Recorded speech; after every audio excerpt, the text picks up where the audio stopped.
பார்த்தீங்கன்னா கோதுமை தோசை தேங்காய் சட்னி.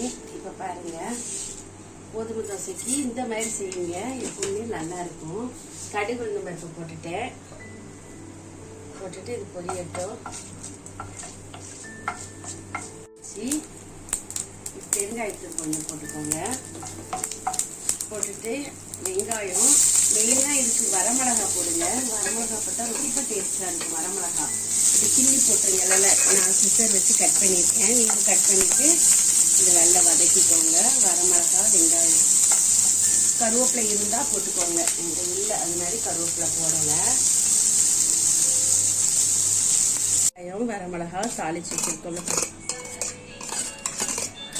நல்லா போட்டு அந்த தோசை மாவு கொஞ்சம் நேரம் வச்சுருந்தேன். இப்போ இதை தோசை ஊற்றுறேன். அந்த வெங்காயம், வரமிளகா, கடுகு உளுந்தம் பருப்பு தாளிச்சு போட்டது.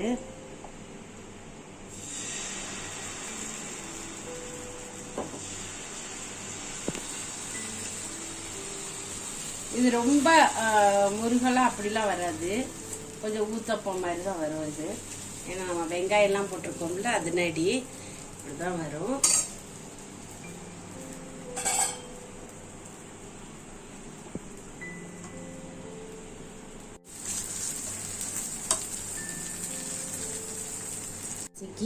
தேங்காய் சட்னி பாருங்க. தேங்காய் ஒரு அரைமுறியில் கொஞ்சம் எடுத்து தேங்காய், ஒரு 5 வரமிளகாய் போட்டிருக்கேன். பொட்டுக்கல்ல கொஞ்சம், புளி கொஞ்சமாக, உப்பு, 2 பல்லு பூண்டு போட்டிருக்கேன்.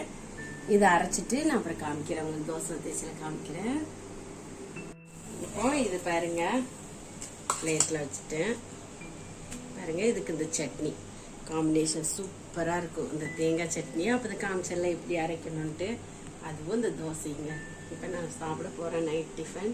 Bye friends.